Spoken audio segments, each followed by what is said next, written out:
Hi, Kamayans. Welcome back to the Balikbayan for Good podcast and community. Again, Miss Lee here live in Dubai. This is going to be another episode of the Behind the Passport where we will be discussing the real life identity of being an overseas Filipino worker. At ito na nga, itong episode na to is personally picked by me, not because personal experience ko siya, but because marami akong I think marami akong mabibigay na inputs and advices about this topic. So our topic for today is the golden handcuffs. Malaki nga ang sahod mo as an overseas Filipino worker pero wala kang savings. So sa mga gusto pong mag-break free doon sa cycle na yon, tune in hanggang sa huli ng video na to kasi baka may mapulot kayong aral from me, advice from me based on my personal experience. Or kung hindi naman po ito para sa inyo, I respect that. Again, this is based on my own personal experience. Lahat po ito ay opinion ko lang. So, ayun na nga, konting kwento lang. Nung nagsisimula pa lang ako or nung papunta na ako ng ibang bansa, may feeling ako na finally may sarili na akong pera. Finally, kung ano yung gusto kong bilhin, mabibili ko na. May freedom na akong bumili ng bagong sapatos, bagong gadget. Na-feel nyo rin ba yon? Kasi alam ko maraming makaka-relate dito eh. Kasi feeling natin, yung hard work natin, mapipay off na because magkakaroon na tayo ng sahod every month. Although, most of the countries, isang beses lang pong sumasahod kada buwan. Pero mas maganda yon kasi buo yung sahod. Tapos, alam nyo rin po ba yung feeling na madadagdagan na yung padala ko sa Pilipinas? Or, hindi lang madadagdagan. Again, sa ibang kababayan, baka po kasi nagbibigay na sila ng padala every month sa pamilya nila. Katulad ko, nagbibigay na po ako ng share sa bahay every month. Pero yung pakiramdam na madadagdagan na yung share ko or padala ko consistently every month sa pamilya ko, yung ganong feeling, napakasaya nun, no? Nakaka-excite yon yung ganong klaseng mindset na meron tayo nung nag-uumpisa tayo. However, may mga sitwasyon akong nakita which nangyari rin naman siya sa akin na nung tumagal ako sa abroad, na-promote din yung wallet ko, which is na-promote din yung sahod ko, right? Pero meron akong mga kaibigan or kamag-anak na napapansin ko, kahit na malaki yung sahod nila, hindi pa rin sila nakakaipon or wala pa rin silang ipon. Alam mo yung feeling na dumadaan lang sa kamay nila yung pera? Yung pagkabigay ng amo nila or pagka-deposit dun sa bank account nila or sa ATM nila, papadala na lang, we withdraw and then papadala na lang sa remittance center. Yung ganong pakiramdam. Nakikita ko yon sa mga kaibigan at colleagues ko at sa mga kamag-anak ko na kapag dating ng sahod nila, we withdraw padala sa remittance center. Magtitira ng konti para lang may pangkain sila or para lang may panggasto sila. Medyo nakakalungkot yun kasi pinagpaguran mo ng isang buwan tapos wala kang maitatabi kahit 50 dirhams or 100 dirhams sa wallet mo. Medyo nakikita ko talaga yung problema na to at common denominator to. Hindi ko naman po nila lahat ng kababayan natin, hindi 100%, pero isa to sa mga common denominator na nakikita ko sa mga Pilipino na nagtatrabaho abroad. Wherein talagang pagkapadala sa Pilipinas, sa umpisa, magkakaroon sila ng ipon, pero dahil marami silang emergency or marami silang gastos, nauubos rin agad yung buong kita nila sa isang buwan. Alam mo yung parang nasa cycle sila na ang hirap-hirap basagin, wherein gigising sila, papasok sila sa work, tapos after nun, sa sahod, pagkatapos ng sahod, padala, and then after padala, gastos, and then wala na. Alam mo yung ganong cycle? Alam nyo anong tawag dito? Tawag dito comfort trap.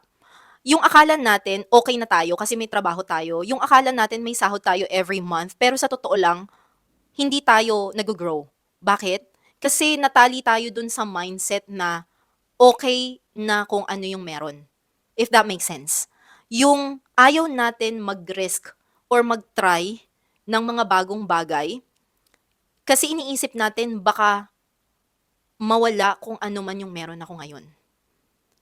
Yung tipong nakita mo na yung cycle na gigising ka, papasok ka sa trabaho, tapos sasahod ka, tapos magpapadala ka, tapos zero balance ka, nandun ka sa okay na, nabibigyan ko naman, nasusustentuhan ko naman yung dapat kong gawin or dapat kong sustentuhan eh. Okay na, meron naman akong pera eh, meron naman akong panggastos, okay na. Kasi okay naman yung pamilya ko, ano naman sila, nabibigyan ko naman sila ng magandang buhay sa Pilipinas. Alam mo yung okay na mentality or mindset, ang hirap-hirap sa mga Pilipino na tanggalin tong comfort trap mindset sa kanila. Common signs to actually ng mga Pilipino na tatrabaho abroad. Lalo na yung mga OFW, malalaki na yung sahod. Feeling nila okay na yon. Feeling nila sapat na. Dahil malaki naman yung sahod nila, okay na sila dun. Baka ayaw nilang mag-try ng ibang bagay kasi natatakot sila na baka mawala kung ano yung meron sila. Maraming ganitong klaseng kababayan akong nakikita, hindi lang sa mga kaibigan ko, hindi lang sa mga kamag-anak ko. And nakita ko yung mga common signs na yon ng isang comfort trap ng isang kababayan natin. Yung living paycheck to paycheck, yung laging ubos yung sahod, bago dumating yung next payday, ubos na yung sahod nila. Um, Maraming sitwasyon na ganito dahil nga magastos ang OFW.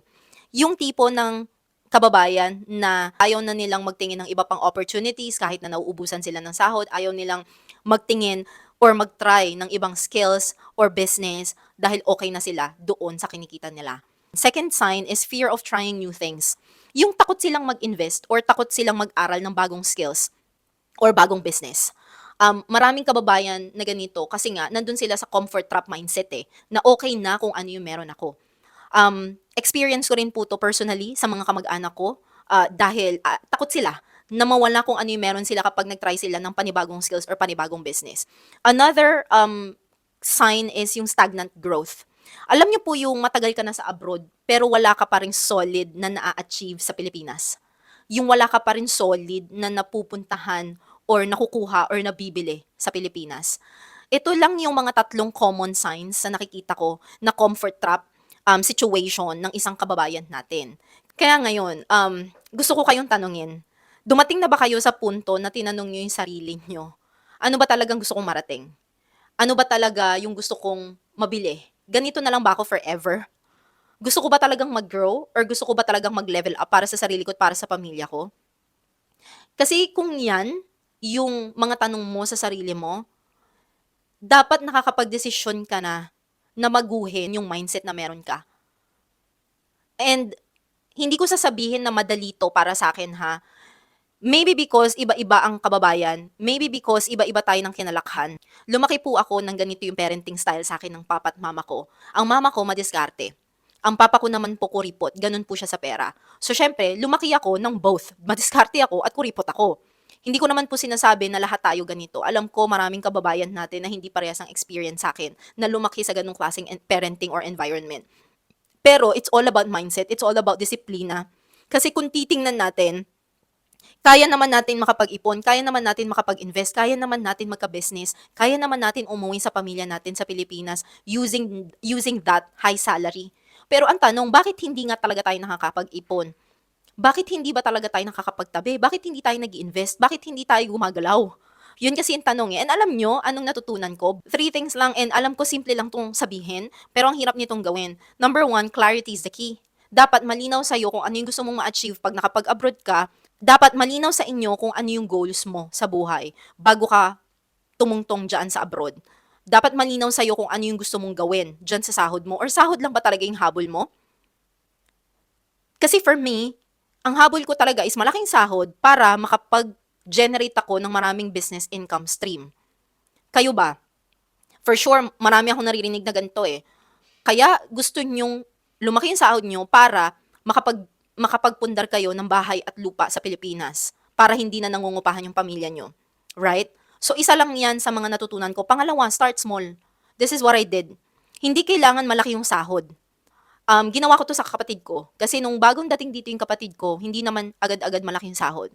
Pero she started small, na hindi kailangan malaki yung sahod mo para makapag-ipon ka. Kasi siya, hindi naman malaki yung sahod niya para makapag-ipon siya. Pero I mandated her, I asked her to save 100 dirhams per month, which is 1,500 pesos per month kada sahod niya na makapagtabi siya. Baby steps lang. Kasi kung makakapagtabi ka ng 10% ng sahod mo, which is sa kanya naman hindi naman 10% yun, I believe mga nasa 20% yung naiitabi niya every month, which is maliit talaga yung sahod niya nung nagsisimula pa lang siya dito, lalaki siya eventually kasi consistency is the key nga eh. Every month mo nga siyang gagawin. Pangatlo, invest in yourself.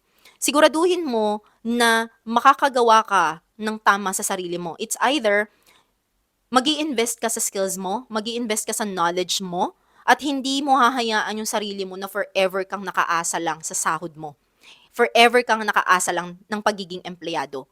Kailangan you have to invest in yourself. Dapat magkaroon ka ng ganong klaseng desisyon sa buhay para makakawala ka dyan sa comfort trap na yan. Alam kong mahirap. Madali lang siyang sabihin on my part, pero mahirap 'tong gawin. Alam ko 'yun. Hindi madaling baguhin yung mindset. Ito yung pinakamahirap na naituro ko sa mga pinsan ko, sa kapatid ko, na baguhin yung mindset na maging matipid, maging disiplinado, magkaroon ng growth mindset. Sobrang hirap nito dahil iba yung nakasanayan nila. Ang hirap magdisiplina or disiplinahin yung sarili dahil ang daming temptation sa paligid. Sobrang hirap nun. Talagang ang kalaban natin dito is utak, mindset talaga. Pero isipin mo na lang, papaano kung kaya mo naman palang mag-grow? Papaano kung kaya mo naman palang magkaroon ng magandang future? 'Di ba nakaka-inspire 'yon, nakaka-encourage 'yon sa sarili na wala naman mangyayari kung itatry kong maging madisiplina sa pera.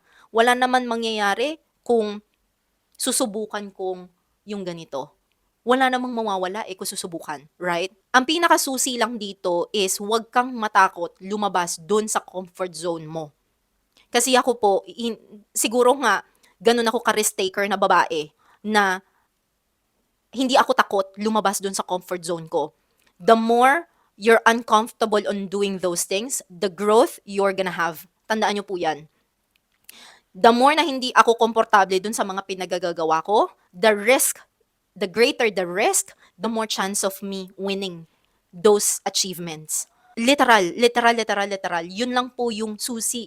Yung wag kang matakot na lumabas dun sa comfort zone mo. Kasi minsan may mga bagay talaga na nakakatakot eh. Tanungin mo yung sarili mo, may mga bagay ka bang gustong itry pero natatakot kang subukan or natatakot kang gawin? Try to assess yourself. Tapos, tanungin mo yung sarili mo, what's your why? Bakit ka ba nasa ibang bansa?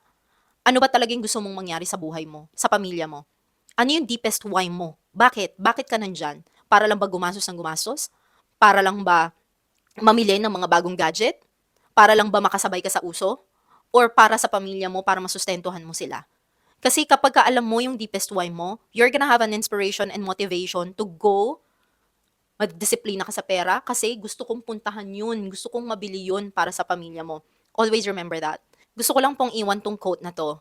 The more uncomfortable you are, the greater the opportunities for growth.